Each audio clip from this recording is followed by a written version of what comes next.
کے لیے جتنے بھی مومنین اور مومنات اس دنیا سے محنت کر گئے سب کی بخشش اور بلندی درجات کے لیے سورہ فاتحہ بسم اللہ الرحمن الرحیم الحمد للہ رب العالمین الرحمن الرحیم مالک یوم الدین ایاک نعبد وإیاک نستعین اهدنا الصراط المستقيم صراط الذين أنعمت عليهم غير المغضوب عليهم ولا الضالين بسم الله الرحمن الرحيم قل هو الله أحد الله الصمد لم يلد ولم يولد ولم يكن له كفوا أحد بسم الله الرحمن الرحيم قل هو الله أحد الله الصمد لم يلد ولم يولد ولم يكن له كفوا أحد بسم الله الرحمن الرحيم قل هو الله أحد الله الصمد لم يلد ولم يولد ولم يكن له كفوا أحد صدق الله العظيم تلاوت پاک قابل ثواب وقیمت مبارکات قابل ثواب ارواح طیبہ انبیاء مرسلین شہداء صدیقین شہادہ معصومین علیہ السلام کی خدمت میں ہدیہ و انتباہ ان المؤمنین مومنین اور مومنات اور دیگر جتنے بھی پورے ایمان لے کر اس دنیا سے محنت کر کے سب تک ہدیہ کرنے کے لیے محمد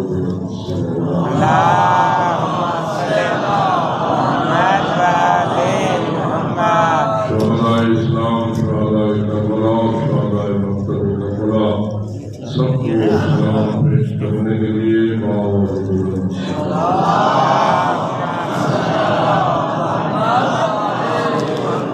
اپنے ظالموں اور بے شدتوں سے اظہار برات کرنے کے لیے اللہم صلی علی محمد و آل محمد مومنین مومنات کی حاجت روائی اور مشکل کشائی مریضوں اور بیماروں کی شفایابی بہت سارے مریض لوگ اپنے مریضوں کے لیے دعا کرتے ہیں سب کی شفایابی اور جلد از جلد صحت مندی کے لیے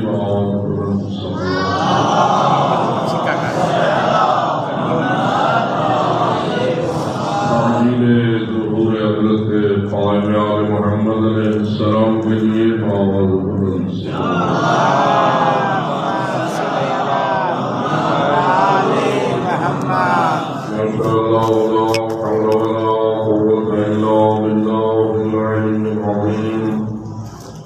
رب اشرح لي صدري ويسر لي امري واحلل عقدة من لساني يفقهوا قولي اعوذ بالله من الشيطان اللعين الرجيم بسم الله الرحمن الرحيم الحمد لله رب العالمين والصلاة والسلام على أشرف الأنبياء والمرسلين سيدنا ومولانا ونبينا أبي القاسم محمد اللهم صل على محمد وآل محمد والصلاة والسلام على أهل بيته الطيبين الطاهرين المعصومين الذين قال الله تعالى في شانهم إنما يريد الله ليذهب عنكم الرجس أهل البيت ويطهركم تطهيرا اللهم صل على محمد وآل محمد ورحمة الله على أحبابهم وأصحابهم وشيرتهم أجمعين ولعنة الله على أعدائهم الملعونين من يوم ظلمهم إلى أبد الآبدين ما بعد وقال الله تبارك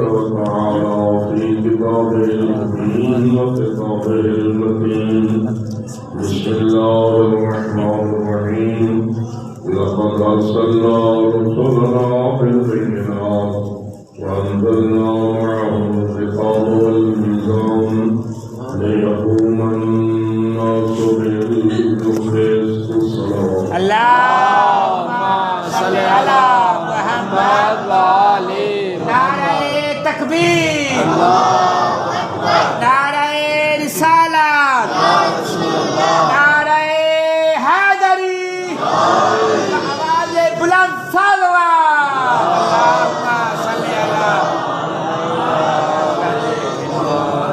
بسم اللہ اور تھوڑا سا وقت پالان سے گیا ہے مختصر سا بیانات کرنے کی سعادت حاصل کرنا چاہتے ہیں بڑی حیات توجہ کے لیے معاذ اللہ اللہم صلی علی محمد وآل محمد اللہ رب العزت جو اس ساری کائنات کا رب ہے اور اس ساری کائنات کا مالک و خالق ہے اور اسے یہ نظام بے مقصد نہیں بنایا ہے بے شک بلکہ وہ فرماتا ہے کہ اب حسبتم انما خلقناکم عبثا کیا تم نے یہ خیال کر رکھا ہے کہ ہم نے تمہیں بے مقصد خلق کیا ہے اور عبث خلق کیا ہے؟ نہیں، ہم کوئی بھی کام بے مقصد نہیں کرتے۔ سبحان اللہ اس مقصد میں جو چیز مطالعے کے بعد سمجھ آتی ہے وہ یہ ہے کہ اللہ یہ چاہتا ہے کہ زمین پر میں نے جو انسان بسایا ہے اور بنی آدم کو خلق فرمایا ہے، ساری کائنات اس اولاد آدم کی خدمت کے لیے وقف کر دی ہے۔ سورج، چاند، ستارے، آسمان، زمین، ہوائیں، برساتیں، بارش، سمندر، ہر دیکھ سبحان اللہ اگر یہ سچ ہے تو بہت بلند سے اللہم صلی علی محمد وآل محمد۔ انسان کو کیا چاہیے اور انسان کو اللہ نے کیا لیعبدون، میں نے جن و انس کو نہیں خلق کیا مگر اس لیے کہ وہ میری عبادت کریں۔ عبادت کے مفہوم کو سمجھنے کے لیے بھی ایک بہت بڑا وقت چاہیے، کیونکہ ہمارے ذہن میں سب سے پہلے عبادت کا جو مفہوم آتا ہے تو نماز آ جاتی ہے، روزہ آ جاتا ہے، حج و زکوٰۃ آ جاتی ہے، خمس آ جاتا ہے۔ لیکن اللہ نے ایک اور آیت میں ایک اور عجیب بات کی اور وہ یہ ہے، میں نے اپنے سارے رسول اور اپنے سارے نبی بھیجے، ان کو میں نے معجزات، بینات، علم، کمال، ہر قسم کی صلاحیتوں اور عزتوں سے نوازا ہے۔ کیوں؟ اللہ یہ فرماتا ہے لیقوم الناس بالقسط، میں نے سارا کچھ کیا اس لیے تاکہ یہ زمین پر بسنے والے جو انسان ہیں یہ عدالت پر عمل کریں۔ سبحان اللہ کیا کریں؟ عدالت فرما عدل۔ عدل کے مقابلے میں کیا ہوتا ہے؟ ظلم جی ظلم۔ ظلم کا معنی کیا ہوا اور عدل کا معنی کیا ہوا؟ عدل کا معنی ہے جس کا جتنا حق ہو اتنا اس کو دیا جائے، دیا جائے۔ سبحان اللہ اقدار کو اس کا حق پورا پورا دیا جائے تو یہ عدل ہے، اور اگر پورا نہ دیا جائے، تھوڑا سا بھی کم دیا جائے تو یہ ظلم ہے۔ ہاں اگر اس کے حق سے زیادہ اسے دیا جائے تو اس کا نام فضل ہے۔ سبحان اللہ واللہ ذو فضل الفضل العظیم، اللہ فضل کرنے والا ہے، آپ سے عدل کا تقاضا کرتا ہے، خود عدل سے زیادہ فضل کرتا ہے۔ سبحان اللہ اور آپ دیکھ رہے ہیں کہ جو کچھ اس نے ہمیں دیا ہے یہ اس کا فضل ہے یا نہیں؟ بے شک فضل ہے۔ مثلا ہمیں وجود بخشا ہے، کیا لیا ہے ہم سے کہ ہمیں اس نے وجود بخشا ہے؟ ہمیں موجود کیا ہے، ہمیں انسان بنایا ہے، ہمیں زندگی دی ہے، زندگی کے سارے وسائل اس نے بنائے ہیں، رزق خلق کیا ہے، ہر ایک تک پہنچایا ہے۔ یہ سارا جو نظام ہے ہم نے اللہ کو کیا دیا کہ اس نے ہمارے لیے یہ سب کچھ بنا دیا؟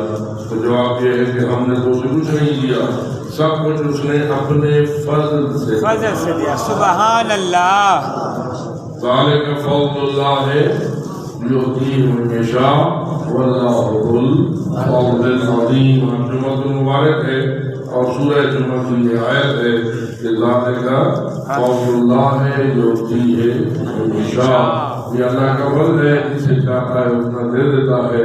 واللہ ذو الفضل العظیم، اور اللہ عظیم فضل کرنے والی ذات ہے۔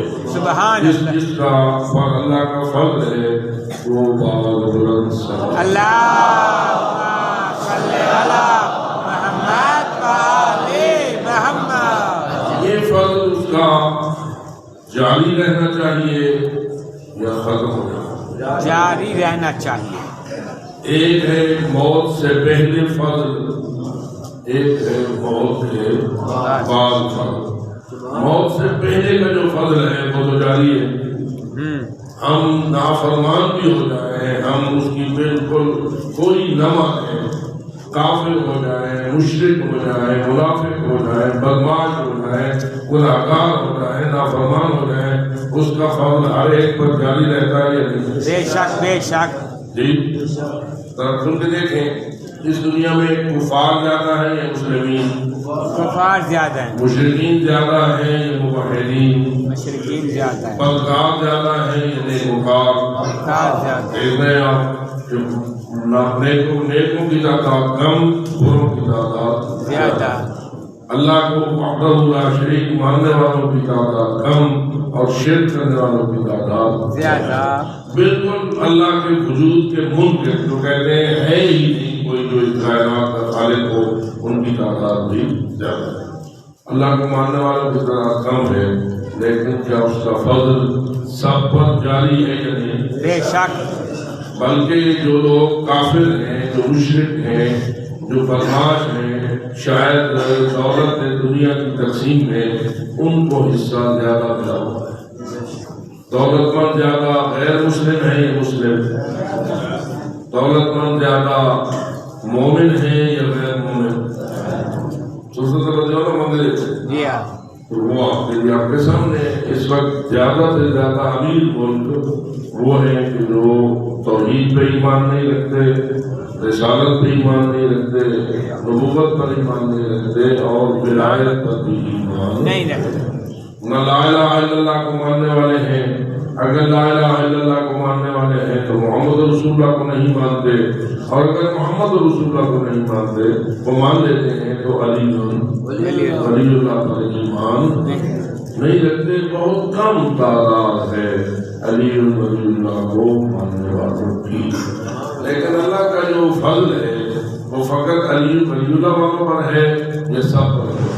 سب پر۔ سب پر ہے۔ یہ اللہ کا فضل ہے۔ اگر وہ یوں کرتا کہ تم میری مانو گے تو میں تمہیں دوں گا، تم نہیں مانو گے نہیں دوں گا، تو پھر میرے خیال میں علی ولی اللہ والے بھی بہت کم مستحق بنتے۔ بڑی حیات ہیں کیونکہ علی ولی اللہ پڑھ لینا اور ہے، علی ولی اللہ کی مان لینا۔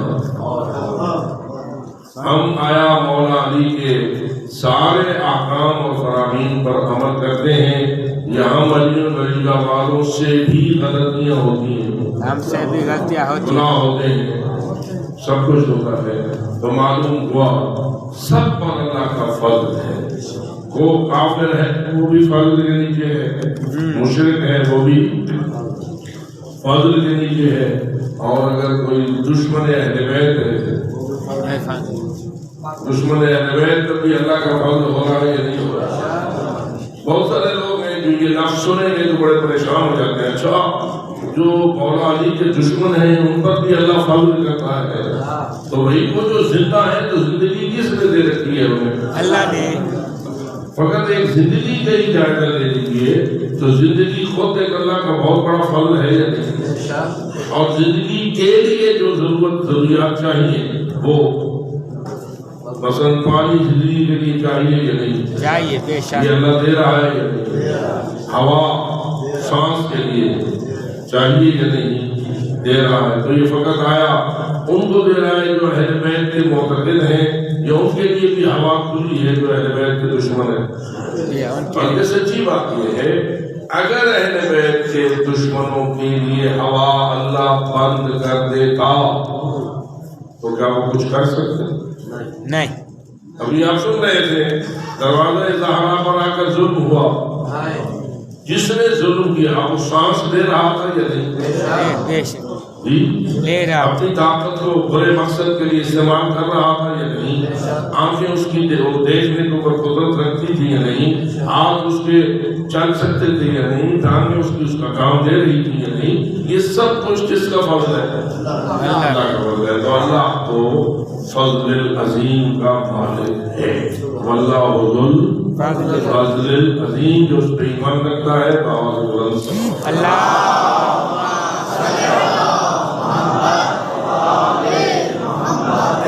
جو سوال ہے وہ یہ ہے کہ آیا یہ فضل اللہ کا موت تک جاری رہنا چاہیے یا موت کے بعد بھی جاری رہنا چاہیے؟ بعد بھی جاری رہنا چاہیے، بے شک موت کے بعد جاری رہنا ہاں چاہیے۔ رہنا چاہیے، تو کیا وہ موت کے بعد بھی ذو الفضل العظیم ہے یا نہیں؟ بالکل ہے، بالکل ہے، وہ تو ہمیشہ کے لیے ذو الفضل العظیم ہے، ہمیشہ سے فضل والا تھا اور ہمیشہ فضل والا رہے گا، لیکن اس کا دستور بدلے گا، اس کا قانون بدلے گا۔ موت سے پہلے ہر ایک پہ فضل کرتا ہے، موت کے بعد فقط ان پہ فضل کرتا ہے جو عدل کرتے ہیں۔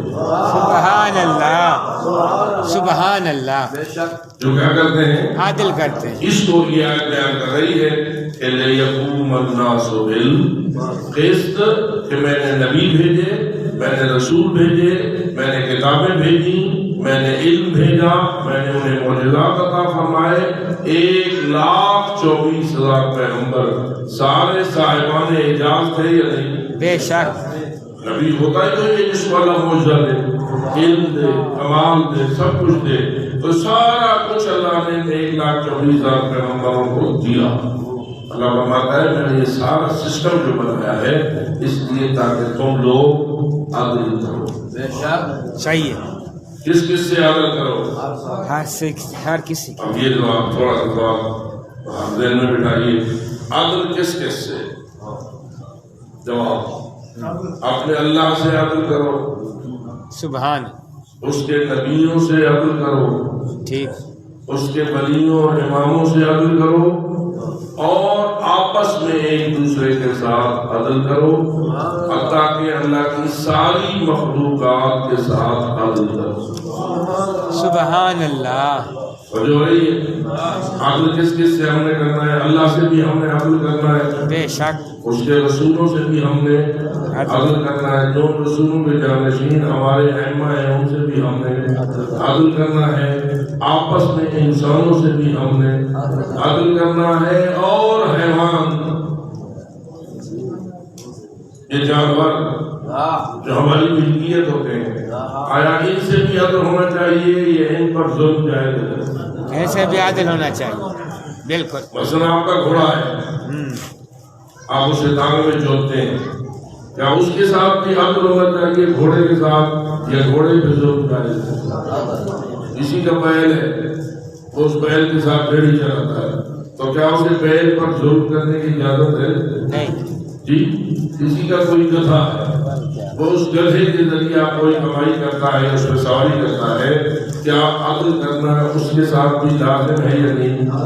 مطلب یہ ہوا کہ اللہ یہ فرماتا ہے اپنے اللہ سے بھی عدل کرو، اللہ کے رسولوں سے بھی عدل کرو، ان کے جانشینوں سے بھی عدل کرو، آپس میں انسان بھی ایک دوسرے سے عدل کرو، حتیٰ کہ کوئی کافر ہو جائے تو بھی تم عدل کرو، سبحان، کوئی مشرک ہو جائے اس سے بھی تم عدل کرو، کوئی بدکار ہو جائے اس سے بھی تم عدل کرو، اور بالآخر تمہاری ملکیت میں جتنے بھی حیوان ہیں ان سے بھی عدل کرو۔ بالفاظ دیگر اللہ کسی پر ظلم کرنے کی اجازت نہیں دیتا، اور اللہ ظالموں کو پسند نہیں کرتا۔ اللہم صلی علی محمد محمد۔ اللہ سے عدل کریں، کیا کریں؟ سبحان اللہ، جو اپنے اللہ سے عدل کرنا پسند کرتے ہیں وہ انسان۔ اللہم صلی علی محمد وآل محمد۔ میں نے عدل کی تعریف کیا کی تھی، یہ بھی میں نے تعریف عرض کی ہے جو جتنا اس کا حق ہے اس کو اتنا حق دو دینا ہی عدل ہے. ٹھیک پھر تعریف کو ذہن میں بٹھاؤ. عدل کیا ہے؟ حقدار کو اس کا حق دو پورا پورا دو. یہ عدل ہے. اللہ کا نام پہ کوئی حق ہے بے شک کیا؟ ان دی عبادت کروں پہلا حق یہ ہے کہ اس نے وحدہ لا شریک سبحان اللہ عقید ہے. آہا ٹھیک ہے. پہلا حق اللہ کا کیا ہے کہ اس کے ساتھ شرک نہ کرو نہ کرو. اس کا کوئی شریک نہ مانو. کتنے شریک نہ مانو؟ کوئی بھی شریک نہ جی کوئی بھی شریک نہ مانو. میں پوچھتا ہوں بہت سارے لوگوں نے اللہ کا شریک بنایا بتوں کو ٹھیک جو بت پرست تھے. جی انہوں نے کیا کیا؟ اللہ کا شریک اللہ کا شریک بنا دیا. عبادت کرنی تھی اللہ کی، انہوں نے جس کی عبادت کی بتوں کی وہ کوئی لکڑی کے تھے کوئی پتھر کے تھے، وہ ویسے ہی تصویریں اور فوٹو تھے.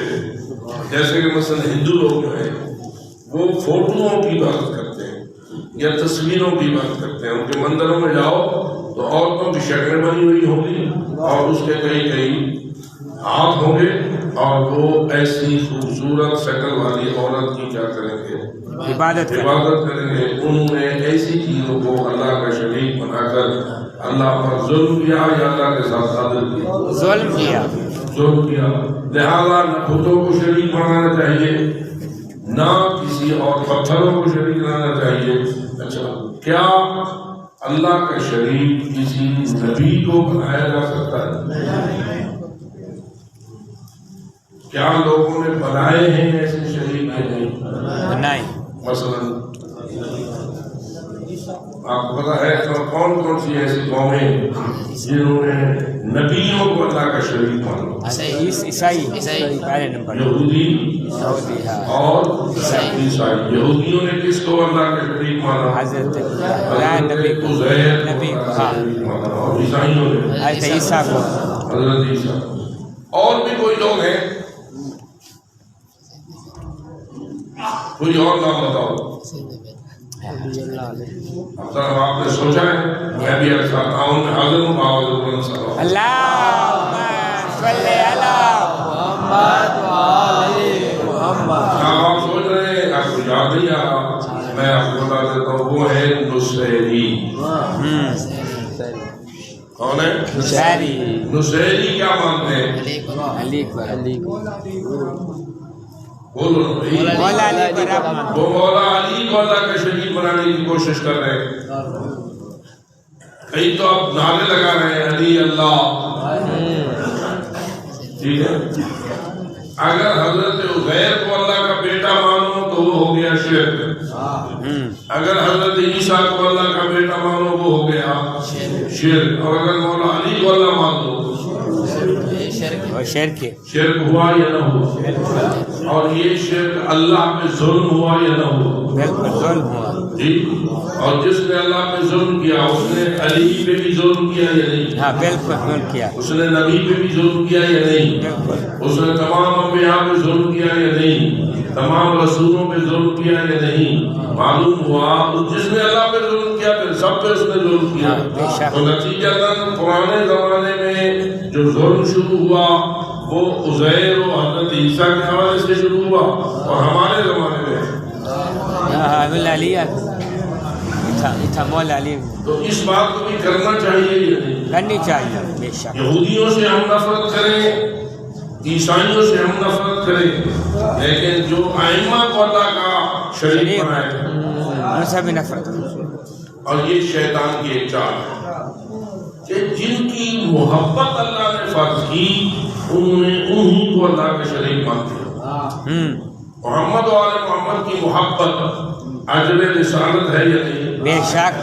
ہم پر لازم ہے کہ ہم محمد و آل محمد سے محبت کریں، محبت کریں، ان کو اپنا سردار مانیں، ان کو اپنا امام مانیں، ان کو رہبر مانیں، ان کو ہادی مانیں، نبیوں کو نبی مانیں، ولیوں کو ولی مانیں، ائمہ کو ائمہ مانیں، دین ان سے لیں، واجب ان سے سیکھیں، حرام ان سے پوچھیں، مستحب مکروہ جو بھی ہدایت کے جملے ہیں وہ سارے ان سے لیں۔ لیکن کون ظالم بنے گا؟ ظالم وہ بنے گا جو ان ہستیوں کو اللہ کا، اور نصیری کچھ ایسے ہیں جو فقط شریک ہی نہیں ٹھہراتے بلکہ کفر کرتے ہیں۔ کفر کیا ہوتا ہے؟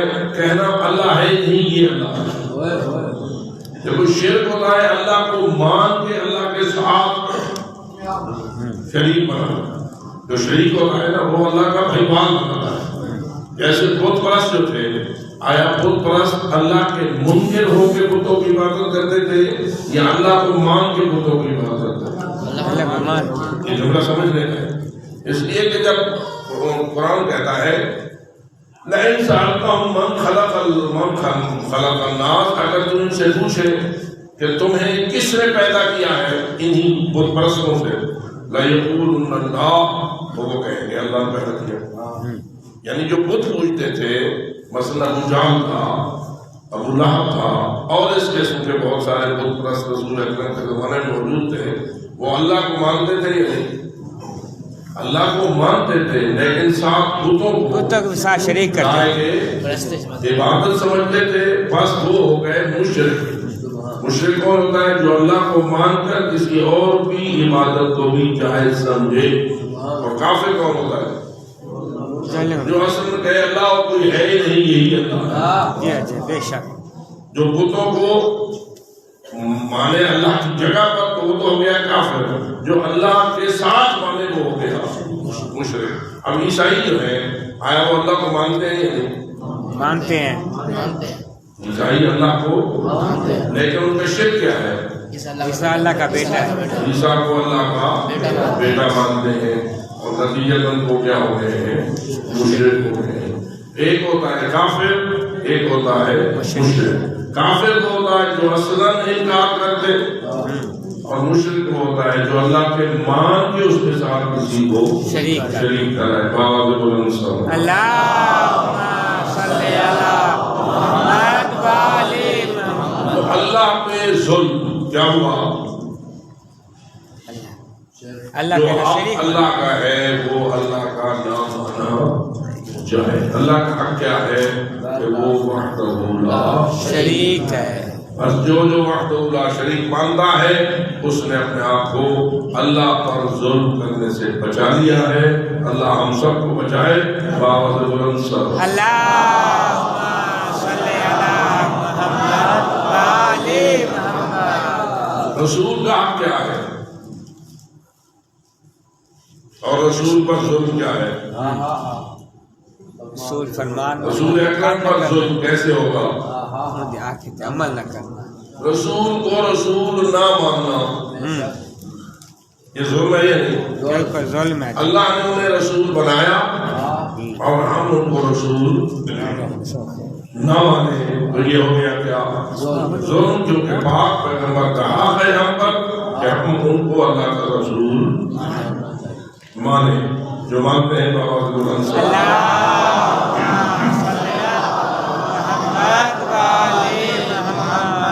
امام پر ظلم کیا ہے؟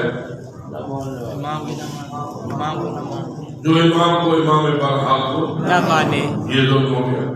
اب آگے چلتے ہیں۔ اگر کوئی رسول کو رسول مانے لیکن رسول کے احکام کو نہ مانے، ہاں ایک ظلم بے شک۔ جیسے مثلا آپ اپنے باپ کو باپ مانے لیکن باپ کا کہنا نہ مانے۔ اللہ اکبر۔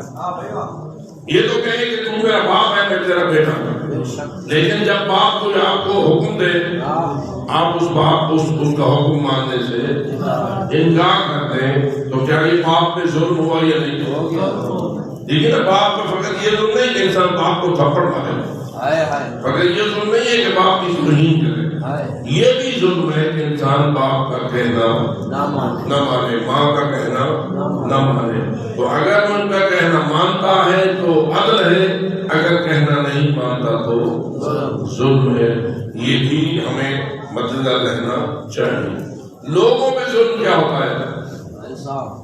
عوام الناس پہ ظلم کرنا، ایک دوسرے پہ ظلم کرنا۔ جس کا میرے دل میں جو حق ہے، اگر میں اس کو اس کا حق نہیں دیتا، نہ دوں، میں نے کیا کیا؟ ظلم کیا۔ مثلا اگر وہ بھوکا ہو اور اس کے پاس کھانے کا سامان موجود نہ ہو اور میرے پاس ہو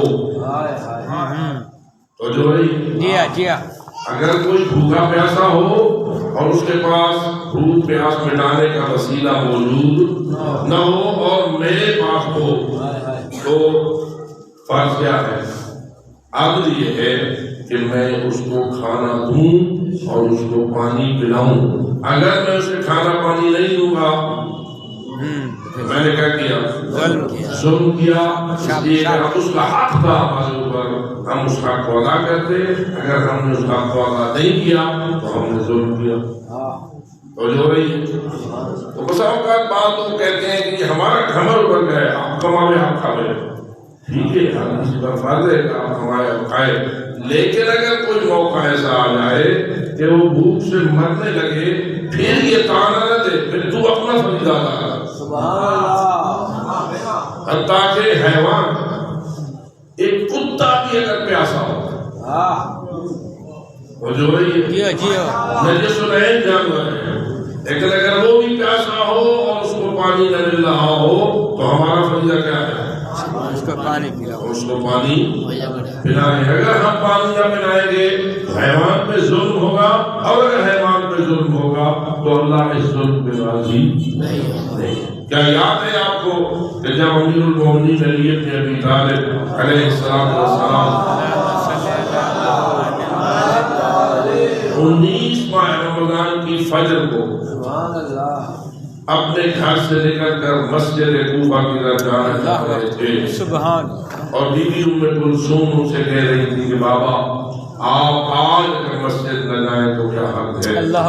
تو رسول امیر المومنین فرما رہے تھے، اے میری بیٹی، اللہ کی تقدیر کوئی نہیں ٹال سکتا۔ اس کے بعد آپ اترے اپنے سے، تو مشہور ہے اور آپ کے سامنے کئی مرتبہ یہ روایات پہنچی ہے کہ کچھ بطخیں تھیں مولا کے گھر میں، جنہوں نے مولا کے راستے میں راستہ روکا، چیخی چلائیں، پاؤں نے پھڑپڑائے اور حضرت امیر المومنین کو راستے میں روکنے کی کوشش کی۔ یعنی گویا وہ یہ اظہار کر رہی تھی کہ مولا آج مسجد سے تمہارے لیے خیر نہیں ہے، آپ تشریف نہ لے جائیں۔ اس وقت امیر المومنین نے ان بطخوں کو دیکھ کر اشارہ کیا اور اپنی بیٹی حضرت ام کلثوم سے کہا، بیٹی یہ جانور ہے، یہ تمہارے قیدی ہیں، یہ تمہارے قیدی ہیں، اگر تم ان کے آب و دانہ کا انتظام کر سکو تو انہیں قیدی رکھو، ان کو پانی دانہ دے سکو تو ان کو قیدی رکھو، اور اگر تم ان کو پانی اور دانہ نہ دے سکو تو پھر ان کو قید سے رہا کر دو۔ اللہ نے زمین پر ان کا رزق خود پیدا کیا ہوا ہے، یہ خود تلاش کر کے اپنا رزق پیدا کر لیں گی، تمہارے لیے پھر جائز نہیں ہے کہ تم رزق بھی انہیں نہ دو اور قیدی بھی بناؤ۔ امیر المومنین کا یہ جملہ فقط ان بطخوں کے لیے تھا یا ہر مالک کے لیے تھا جس کے قبضے میں کوئی حیوان ہو؟ جیسے ہمارے گھروں میں مرغیاں ہوتی ہیں، ہمارے گھروں میں کبوتر ہوتے ہیں، ہمارے گھروں میں بکریاں ہوتی ہیں، ہمارے گھروں میں بھیڑیں ہوتی ہیں، ہمارے گھر میں گائے اور بھینس ہوتی ہے، کوئی بھی جانور ہو جو آپ کے ملک میں ہے یا آپ کے قبضے میں ہے، آپ پر لازم ہے کہ اس جانور سے بھی عدالت کرو۔ اگر عدالت نہ کرو گے تو تم ظالم شمار ہو گے اور ظالم کو اللہ پسند ہو گے۔ سمجھ ہو رہی ہے؟ اللہ فرماتا ہے لِيَقُومَ النَّاسُ بِالْقِسْطِ، میں اپنے نبیوں اور رسولوں کو میں نے اس لیے بھیجا ہے اور یہ نظام ہدایت میں نے اس لیے قائم کیا ہے کہ تم ایک دوسرے سے عدل کرو، حق پہچانو۔ حق کون بتاتا ہے؟ کس کا کس پہ کتنا حق ہے یہ کون بتاتا ہے؟ یہ شریعت بتاتی ہے۔ بے شک کون بتاتا ہے؟ شریعت لانے والا کون ہے؟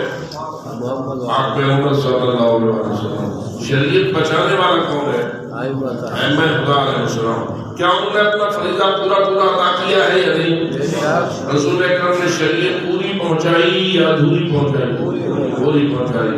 ائمہ اعلان نے شریعت کو بچانے کے لیے ہر قسم کی قربانی دی یا نہ دی تاکہ شریعت پوری کی پوری زندہ رہے، محفوظ رہے اور آپ لوگوں کے سامنے اللہ کے احکام پورے پہنچتے رہے۔ پہلے تو یہ گواہی دو کیا شریعت آپ تک پہنچی ہے یا نہیں پہنچی ہے؟ اب آگے آ جاتا ہے آپ کا عمل کرنا۔ اگر شریعت کے مطابق عمل کرو گے تو عادل شمار ہو گے، اور اگر شریعت کے خلاف ورزی کرو گے تو کیا شمار ہو گے؟ ظالم شمار ہو گے۔ اور اللہ ظالموں کو پسند نہیں کرتا بلکہ ظالموں پہ لعنت کرتا ہے۔ اب سب سے بڑی مشکل یہ ہے کہ جن ہستیوں کو اللہ نے شریعت بچانے کی ذمہ داری دی تھی لوگوں نے انہی پہ ظلم کیا۔ یہ کوئی معمولی ظلم تو نہ ہوا۔ اور سب سے اولین جو ظلم بعد پیغمبر اکرم ہوا وہ رسول کی اس بیٹی پہ ہوا۔ اس بیٹی کی عزت بتانے میں، اس بیٹی کا مقام سمجھانے میں، اس بیٹی کا رتبہ بیان کرنے میں رسول نے سب سے بڑھ کر کام کیا۔ بے شک کوئی کمی نہ چھوڑی اس بات کی کہ اس بیٹی زہرا کا درجہ کیا ہے۔ کوئی باپ اپنی بیٹی کے لیے نہ اٹھا، اگر اٹھا ہے تو کائنات کا سردار اٹھ کے احترام کیوں کرتے رہے؟ اس لیے کرتے رہے تاکہ میری امت کو پتہ چلے کہ میری اس دختر کا رتبہ اللہ کے نزدیک کیا ہے۔ لوگ رشتے کو سلام کرتے ہیں اور نبی ان کے رتبے کو بیان کرتا ہے۔ دیکھیے ہمارے اندر کی ایک کمزوری ہے، ہم فقط رشتہ ڈھونڈتے ہیں۔ میرے دوستو رشتہ ٹھیک ہے، باعث فضل ہوتا ہے، لیکن رشتے سے بڑھ کر ہوتا ہے رتبہ۔ اس لیے ہمیں حضرت زہرا کے رتبے کا پاس ہونا چاہیے، اس کی منزلت کا پاس ہونا چاہیے۔ ہم تو 1400 سال بعد بھی اب جب زہرا کا نام لیتے ہیں تو ہماری آنکھیں جھک جاتی ہیں۔ اب جب ہم زہرا کا تذکرہ کرتے ہیں تو ہم اپنے سر جھکا لیتے ہیں، ہم ان کو سلام پیش کرتے ہیں، ہماری آنکھیں جھک جھک کے ان کے احترام کرتی ہیں۔ اللہ جانے وہ کیسے کلمہ گو تھے۔ ہم نے تو سنا ہے، دیکھا نہیں، ہم نے روایات کو سنا ہے کہ پاک پیغمبر بیوی زہرا کے احترام کے لیے کھڑے ہو جایا کرتے تھے، لیکن یہ تو وہ لوگ تھے جنہوں نے آنکھوں سے دیکھا، جنہوں نے پیغمبر اکرم کی اس ساری سیرت طیبہ کو اپنے آنکھوں سے دیکھا تھا۔ اب آپ خود ہی اندازہ لگائیے جو آنکھوں سے دیکھ کے ظلم کرے، جس کا احترام رسول اکرم نے کیا ہے، آنکھوں سے دیکھ کے جو ظلم کرے اس کو انسان کس خاطر میں ڈالے۔ یہی تو وجہ ہے کہ شیخ توسی اللہ رحمہ نے 4 لفظ میں بولی ہے، اور میں مجلس اسی پہ ختم کر رہا ہوں۔ میرا سلام علی المجہولۃ قطرا والمقصوبۃ جہرا والمدفونۃ سرا والمخفیۃ قبرا۔ میرا سلام اس بیوی پر جس کی قدر کو نہ پہچانا۔ اللہ نے انہیں کتنی قدر و منزلت عطا فرمائی تھی، اللہ نے انہیں کتنا اونچا رتبہ ان کا بنایا تھا کہ تمام ائمہ ان کے سامنے سر جھکاتے ہیں، حسنین ان کے سامنے سر جھکاتے ہیں۔ یہ تو ائمہ ہے، اور جب سب سے بڑے رسول اور افضل الرسل کی بات آتی ہے تو وہ بھی زہرا کے لیے کھڑے ہوتے ہیں، وہ بھی زہرا کے احترام استقبال کرتے ہیں، اور فقط کھڑے ہو کر احترام نہیں کرتے بلکہ دروازے پہ رک جاتے ہیں، دروازے کی لکڑیوں کو دونوں ہاتھوں سے پکڑ لیتے ہیں، گلی میں کھڑے ہو کے کہتے ہیں السلام علیکم یا اہل بیت النبوۃ انما یرید اللہ لیذھب عنكم الرجس أهل البيت ويطهركم تطهيرا. اب ذرا بتا جس دروازے پر رسول کئی مہینے رک کے روزانہ 10 مرتبہ سلام پیش کرتے رہے، اللہ جانے ان لوگوں کو کیوں بھول گیا وہ دروازہ کہ ابھی رسول کی وفات کا بعض روایات کے مطابق چوتھا دن تھا کہ اسی دروازے پہ آگ لگانے کے لیے. اس سے انسان سمجھتا ہے کہ ان لوگوں کے دل میں عدل نہ تھا، ان لوگوں کے دل میں کوئی عزت و وقار نہ تھا. اور پھر آگے بڑھو تو اگر رسول اکرم کی بیٹی عزت والی تھی تو کیا علی کی کم عزت تھی؟ علی تو وہ ہے جس کے سامنے زہرا بھی کھڑی ہو جاتی ہے. رسول کھڑے ہوتے ہیں زہرا کے سامنے اور زہرا کھڑی ہوتے ہیں علی حیدر کرار کے سامنے. اب بتا آیا علی کا کوئی مقام نہیں، علی کی کوئی عزت نہیں؟ علی کے متعلق تو رسول اکرم یہ فرما گئے علی منی کالرأس من الجسد، علی مجھ سے ایسے ہے جیسے بدن کا سر ہوتا. یعنی اگر علی کو کاٹو گے تو تم نے نبی کا سر کاٹ دیا، تم نے دین کا سر کاٹ دیا. تو ذرا غور تو کرو، باہر زہرا کو مارا جا رہا ہے، اندر علی کے گلے میں رسی باندھی جا رہی ہے. اور جب علی حیدر کرار کے ساتھ یہ حال ہے تو علی و زہرا کے بعد پھر درجہ ہے امام حسن اور امام حسین کا. اب میں آپ سے پوچھتا ہوں وہ گھر کہ جس میں یہ کاروائی کی جا رہی تھی کہ علی کی گردن میں رسی ڈال کر کھینچا جا رہا تھا، زہرا کا پہلو زخمی اور محسن کو شہید کر دیا گیا تھا، اور پھر گھر میں یہ جنگال بنا ہوا تھا، تو بتا امام حسن کی حالت کیا ہوگی، امام حسین کی حالت کیا ہوگی؟ ان کا تو 5-6 سال کا سن تھا، اور پھر ان کی 2 بہنیں، ایک کا نام حضرت زینب کبریٰ اور دوسرے کا نام ام کلثوم، ان بیٹیوں پہ کیا گزر رہی ہے. روایات کے مطابق ہم کچھ کہہ نہیں سکتے، باپ پہ بھی ظلم ہو رہا ہے، ماں پہ بھی ظلم ہو رہا ہے، بچے چیخ چلا رہے ہیں، کبھی علی کا دامن پکڑتے ہیں، کبھی زہرا کا دامن پکڑتے ہیں، رو رہے ہیں اور کوئی ان کو دلاسا دینے والا نہیں ہے. ماں پہ بھی ظلم ہے اور باپ پہ بھی ظلم ہے. بتاؤ تو صحیح، کیا یہی 5 الباب تھے نا کہ جن کی خاطر اللہ نے اس پوری کائنات کو حل کیا تھا، جن کی خاطر اللہ نے اس پوری کائنات کو بنایا تھا کہ ما خلقت السماء مبنیہ ولا ارض مطفیہ ولا قمر منیرا ولا شمس مضیہ ولا فلک یدور ولا بحر یجری ولا فلک تسری الا فی محبت ہؤلاء الخمسۃ الذین هم تحت النساء. جن 5 کے حق میں اللہ نے پوری کائنات کو حل کیا، اس 1 گھنٹے کے اندر اس کی کتنی توحید کی گئی، اس کی کتنی حدت کی گئی. اور یہ تو وہ دن تھا جس دن یہ حملہ ہوا. اس کے بعد میں پوچھتا ہوں پھر کیا یہ ظلم ختم ہوا؟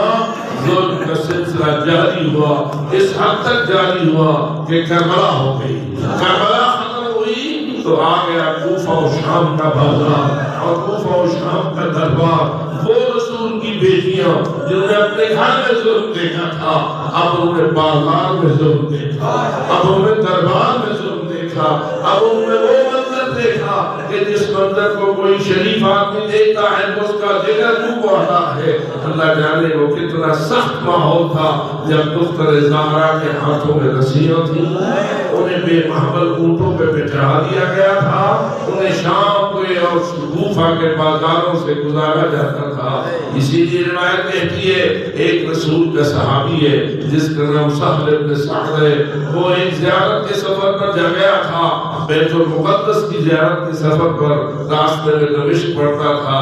جب وہ دمشق میں داخل ہوا تو خوشیوں کا منظر دیکھ کر، عید اور جشن کا منظر دیکھ کر حیران ہو کے پوچھتا ہے ہو تو تم مسلمان اور آج کوئی مسلمانوں کی عید تو نہیں ہے، تم ایسے جشن کیوں منا رہے ہو؟ تو جواب دیتے ہیں ہمارے بادشاہ کا ایک باغی ہے جو قتل ہوا ہے، آج اس باغی کا کٹا ہوا سر لایا جا رہا ہے، اس کے سارے ساتھیوں کے سر لائے جا رہے ہیں، ان کی عورتوں کو قید کیا گیا ہے، ان کے بچوں کو قید کیا گیا ہے، اور یہ سارے قیدی باغیوں کے قیدی ہیں اور ان کو لایا جا رہا ہے دمشق، اور ہمارے بادشاہ نے حکم دیا ہے پہلے جشن مناؤ پھر ان قیدیوں بیٹیوں کو شام میں لاؤ.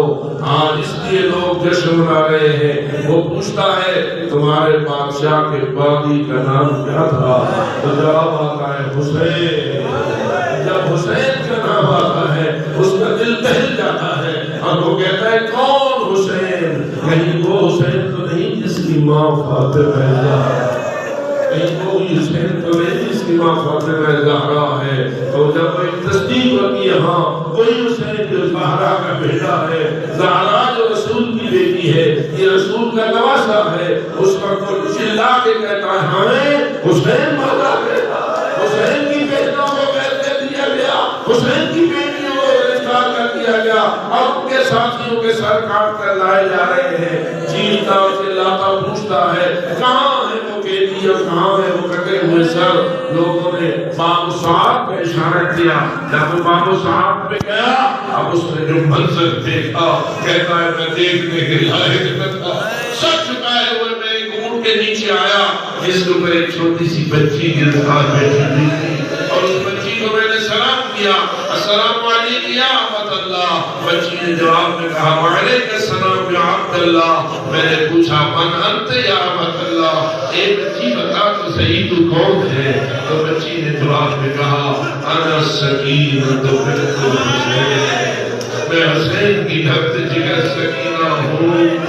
اس وقت یہ رو کے کہتا ہے میں تیرے نبی کا صحابی ہوں اور میں تیری خدمت میں یہی کچھ کہہ سکتا ہوں, اگر میرے دل میں کوئی خدمت ہو تو میں حاضر ہوں. اس وقت بچی کہتی ہے تیری جیب میں سفر کا خرچ تو ہوگا نا؟ ہاں ہاں, تو یہ پیسے جا کے اس شخص کو دے جس نے میرے بابا کا سرحد پہ نیزے پہ اٹھایا ہوا ہے. اس کو جا کے کہے اس نیزے کو دور لے جا, میرے بابا کے سر کو دور لے جا. کیوں؟ تاکہ لوگ میرے بابا کے سر کا تماشا دیکھیں گے, اتنی دیر تک میری پھوپھیوں کی بھی غربتی نہ ہوگی. اللہ تعالیٰ پیاسی تھی بیویاں اور اس عمل کی شاہد تھی بیویاں کہ اے کاش ہمارے ساتھ یہ ظلم نہ ہوتا. لیکن میں اتنا اکثر کہ مجلس کو ختم کر رہا ہوں. نبیوں کی محنتوں کو ضائع کیا گیا, رسولوں کی کاوشوں کو ضائع کیا گیا, ائمہ کی کاوشوں کو ضائع کیا گیا اور خاندان رسول پہ ظلم ہوا. اے مومنو, اللہ آپ کا بھلا کرے. آپ کم از کم اس ظلم کو یاد کرتے ہیں اور اس ظلم سے نفرت کا اظہار کرتے ہیں. اور آخری جملہ یہی ہے, اگر ظلم سے نفرت کرنی ہے تو ہر قسم کے ظلم سے نفرت ہونی چاہیے. اللہ پہ بھی ظلم نہیں کرنا چاہیے, رسول پہ بھی ظلم نہیں کرنا چاہیے, ائمہ پہ بھی ظلم نہیں کرنا چاہیے. باہم ایک دوسرے کا حق بھی ادا کرنا چاہیے اور کسی کے حق کو دبا کر اس ظلم کو رواج نہیں دینا چاہیے. خدا تعالی ہمیں ظلم سے بچنے اور عدل پر عمل کرنے کی توفیق عطا فرمائے. رحمۃ اللہ علی القوم الظالمین وسيعلم الذين ظلموا أيهم الظالمين. لا التباسط ایک سورہ فاتحہ. بسم اللہ الرحمن الرحیم.